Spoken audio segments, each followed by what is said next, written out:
Okay, it's Wednesday morning, probably the first Wednesday or second Wednesday in October, and you're watching the golf course maintenance person change the pin locations. He just put that new pin up there at the top of that bowl.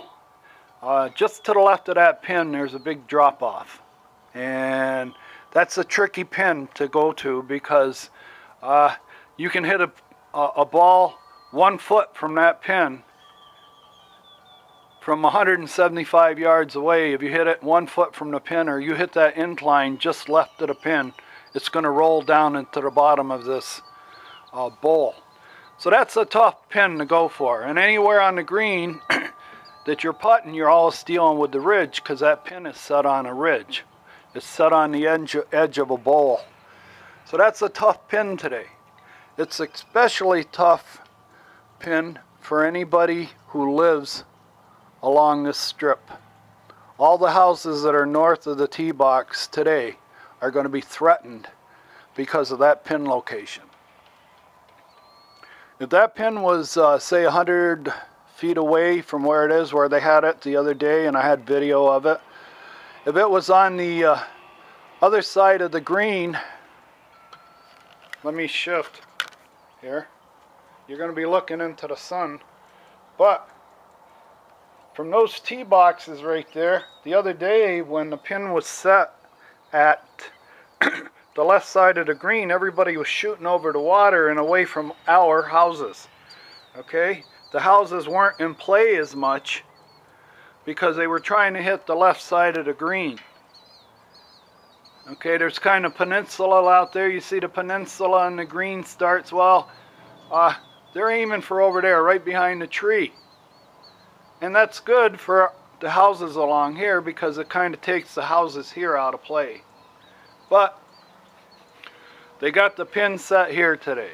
So that means if they sell 75 rounds today, it's early in the season. If they're lucky, they'll probably sell 75 rounds. So they sell 75 or 80 rounds. That's going to be about 200 tee shots or more taken from these tee boxes right there. And you're going to put the tee as close to the cart path as you can. You hug that cart path every day. You make sure that tee is by the canister that holds grass seed. That's where the tee is. So you've got the tees as close to the houses as you can get them. And then you go over here and you set the pin almost to the far right of the green. So now everybody has to aim right. They're all biased right when they're hitting. Nobody's aiming across the water anymore. They're aiming down the cart path. A good shot to them is if a bailout, that big wide area between the cart path and the green, it's about, 75 feet wide at the widest part. That's called a bailout area for mediocre golfers. They can run it down the cart path. Actually, they can just plan on hitting the cart path and letting it roll down to the bailout area, and then they got a chip shot up to the green. And that's the way they play it. But we're going to have amateur golfers. We'll have amateur golfers every day they're mediocre golfers. Actually, they shouldn't be playing those tees. Not the way this hole is set up. The way this hole is set up right now with these houses, we're all going to be in play today. If it was in the middle of the season and we had a 30-knot wind coming out of the southwest, the wind comes right from almost from that flag to the camera. That's where the wind comes in the afternoon.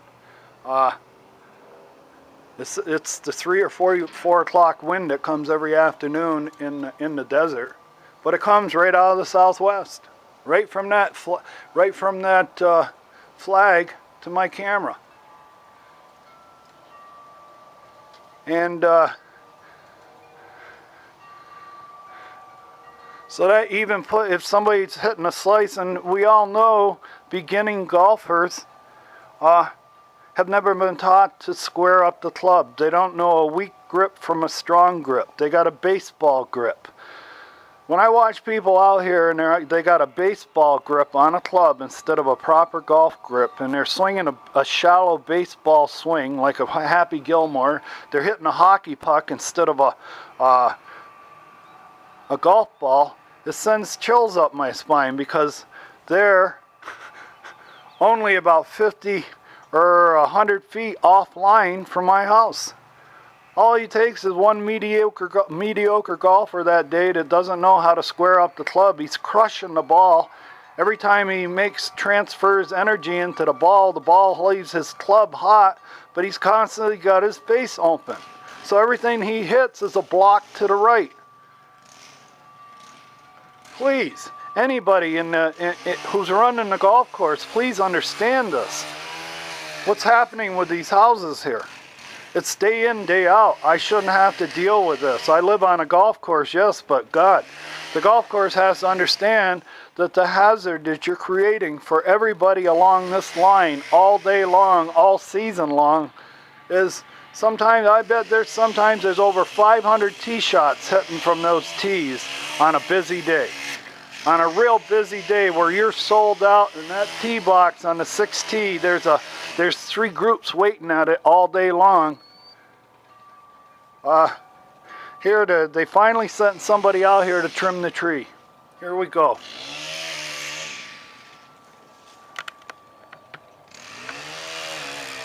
That's long overdue. That should have been done about 2 months ago before the monsoons hit. But you know, now we're going into the season. Now we're going into the money-making season. They did decide they're going to trim the trees. That should have been done before monsoon season started. Just shows how much you think of that tree. When you leave it full sail, when you leave it all leafed out before the monsoon season. And I'm trying to get across to everybody out there in YouTube land, when you buy a property on a golf course in Arizona, that golf course only maintains the course when you're going into the season. When you're coming out of the season, there's no revenue coming in. You've gone from like 300 greens fees a day down to 50 or 65. Why spend any money on the course? We don't have the money to spend. So we're not going to trim the trees. To hell with them. We'll roll the dice and we'll see if we can keep that tree. Hopefully that tree won't get ripped out of the ground by some strong wind. And I'm fully expecting that. The reason I'm taking a video of this tree, because in a few years it isn't going to be here. If you keep your policy of letting that thing full out before monsoons and not trimming it until afterwards, like what's happening here, I guarantee you within 10 years that tree's going to be gone. I've seen it. I've been here 12 years and we've lost about 4 or 5 trees along this whole strip. There used to be 4 or 5 trees along this strip. Yeah, 4 or 5 trees along this strip.